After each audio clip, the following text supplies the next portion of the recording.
Doctor BR Ambedkar Konaseema జిల్లా Ramachandrapuram VSM college ప్రాంగణంలో భారత సేవా కేంద్ర ఆధ్వర్యంలో నిర్వహించిన హిందూ సమ్మేళనం ఈరోజు అత్యంత ఘనంగా నిర్వహించారు. సనాతన ధర్మ పరిరక్షణ, హిందూ సమాజ ఐక్యత లక్ష్యంగా ఏర్పాటు చేసిన ఈ కార్యక్రమం ప్రారంభం నుంచే భక్తుల సందడితో ఉత్సాహభరిత వాతావరణంలో కొనసాగింది. ఈ సందర్భంగా ప్రధాన వక్త శ్రీ పడాలి వెంకట సుబ్బారావు మరియు శ్రీ రామాయణ రత్న బిరుదాంకితులు పూజ్య శ్రీ రామచంద్రశేఖర స్వామీజీ మాట్లాడుతూ హిందుత్వ విలువలు, దేశభక్తి, భారతీయ సంస్కృతి సాంప్రదాయాల పరిరక్షణ ప్రతి హిందూ బాధ్యత అని స్పష్టంగా తెలిపారు. సనాతన ధర్మం కాలాతీతమైన జీవన విధానమని, యువత ఆ ధర్మ విలువలను ఆచరణలో పెట్టినప్పుడే సమాజం సరైన దిశలో ముందుకు సాగుతుందని ఆయన పిలుపునిచ్చారు. ఈ హిందూ సమ్మేళనంలో పెద్ద సంఖ్యలో భక్తులు, యువత, మేధావులు పాల్గొని తమ ఐక్యత చాటారు.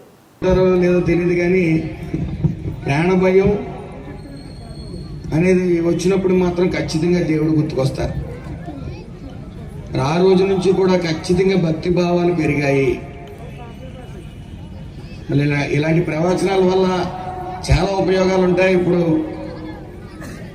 మన గణపతి శర్మ గారు అడిగినట్టు ఆధ్యాత్మిక పాఠశాల శివాలయంలో ప్రారంభిస్తాను అని అన్నప్పుడు ఖచ్చితంగా అలాంటివి ఉండాలి. ఎందుకంటే ఫౌండేషన్ అనేది ముఖ్యం. నాకు ఎవరో చెప్పారు, పెద్ద ఆయన రామచంద్రశేఖర్ గారు లాంటి పెద్ద ఆయన ఒక ఆయన చెప్పారు, ప్రెగ్నెన్సీతో ఉన్నప్పుడు ఏ లేడీ దగ్గర అయినా సరే ఎక్కువగా మహాభారతం, భగవద్గీత అలాంటి ప్రవచనాలు కానీ ఏమన్నా వింటూ ఉంటే ఖచ్చితంగా పుట్టబోయే పిల్లవాడు మేధస్తో పుడతాడని చెప్పడం జరిగింది.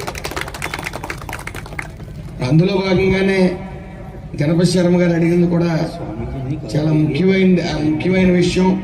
ప్రతి ఒక్కరూ కూడా తమ పిల్లల్ని ఈ పాఠశాలకు పంపాలని కోరుకుంటూ మరి ఇలాంటి చక్కని సమావేశాన్ని ఏర్పాటు చేశారు. భక్తిభావాలు పెరగాలి, అంతా శివోహం అని నమ్మిన వాడిని నేను.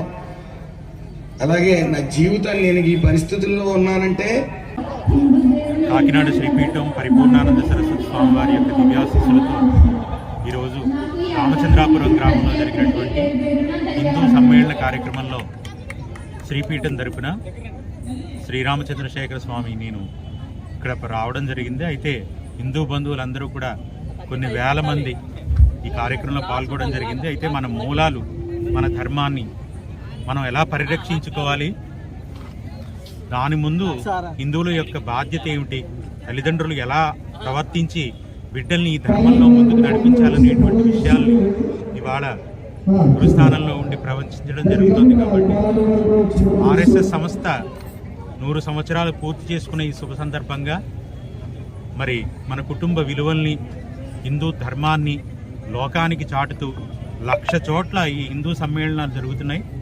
అందులో ఈ రామచంద్రాపురం గ్రామంలో అనేక వేల మందితో ఈ కార్యక్రమంలో పాల్గొనడం జరిగింది. కాబట్టి ప్రతి ఒక్కరికి ఈ కార్యక్రమంలో పాల్గొన్న హిందూ బంధువులందరికీ శ్రీపీఠం తరపున ఆ తల్లి ఐశ్వర్యాంబిక అమ్మవారి యొక్క అనుగ్రహాన్ని పరిపూర్ణంగా అందిస్తూ గురుదేవులందరి ఆశీస్సుల వల్ల కూడా విశ్వగురువు స్థానాన్ని భారతదేశం పొందే స్థితి వైపుకి ముందుకు నడిచేటట్టుగా వారందరినీ కూడా దిశానిర్దేశం చేస్తూ శ్రీపీఠం అనేక కార్యక్రమాలను ఇలాగా ముందుకు సమన్వయం చేస్తూ ముందుకు తీసుకెళ్తుంది. అనేక హిందూ ధర్మ కార్యక్రమాల్లో ప్రతి చోట, ప్రతి జిల్లాలోని కూడా ఆ శ్రీపీఠం తరపున మేము పాల్గొంటున్నాం. హిందూ ధర్మాల్ని ప్రపంచానంతటికీ పరివ్యాప్తం చేస్తున్నాం. కాబట్టి మరొక్కసారి ఈ ఆర్ఎస్ఎస్ సంస్థ 100 ఏళ్ల ఈ పండుగని ఒక పెద్ద పండుగగా జరుపుకున్నందుకు మరొకసారి మళ్ళీ అందరికీ, హిందూ బంధువులందరికీ కూడా ఆ శ్రీరాముని యొక్క దివ్యాశీస్సులను అందిస్తూ మీ అందరికీ శుభాశీస్సులను ఇస్తూ స్వస్తి.